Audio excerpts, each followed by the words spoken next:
Bismillahirrahmanirrahim. Teman-teman sekalian yang dimuliakan Allah, para pencinta channel Amri Al-Jambi, saya akan melanjutkan membacakan buku ini, yakni buku Bid'ah dan Khurafat di Indonesia yang ditulis oleh Abu Umar Abdillah, penerbit Wafa Press.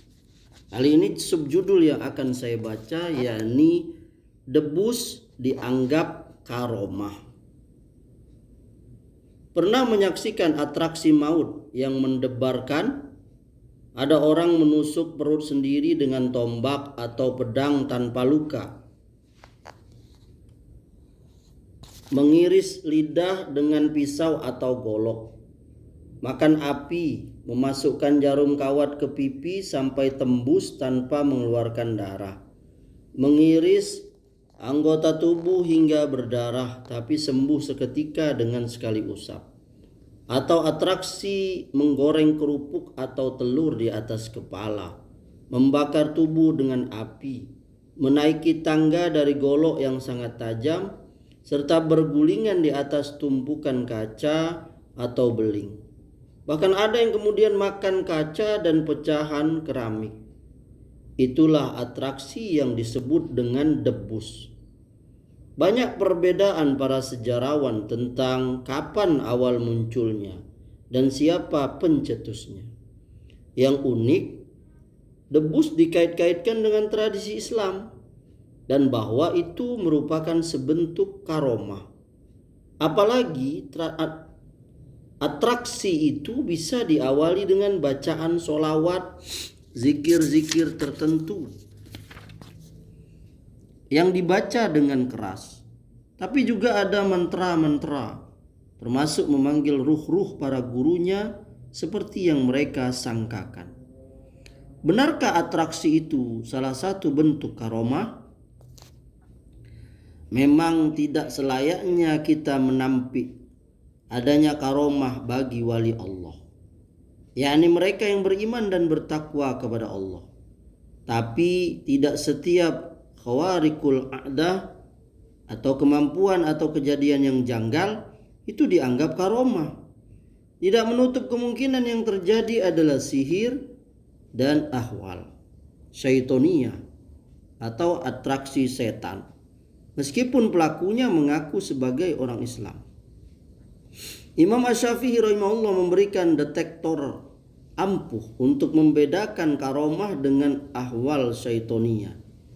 Jika Anda melihat orang yang bisa berjalan di atas air atau terbang di udara, sedangkan dia menyelisihi sunnah, maka keanehan itu bersumber dari setan. Memanggil ruh jelas bukan sunnah Nabi SAW. Bahkan pelakunya telah musyrik, karena berarti berdoa kepada selain Allah. Lagi pula, apakah ruh bisa dipanggil? Memang di tangan siapa ruh itu? Lagi pula, apakah orang mati bisa membantu orang hidup? Jika iya, apakah orang mati akan mendapat pahala jika menolong orang hidup? Ini sama anehnya dengan keyakinan bahwa orang mati bisa bergentayangan untuk balas dendam. Sehingga juga muncul pertanyaan yang tidak bisa dijawab. Apakah dianggap berdosa apabila ada orang yang mau membunuh orang yang masih hidup?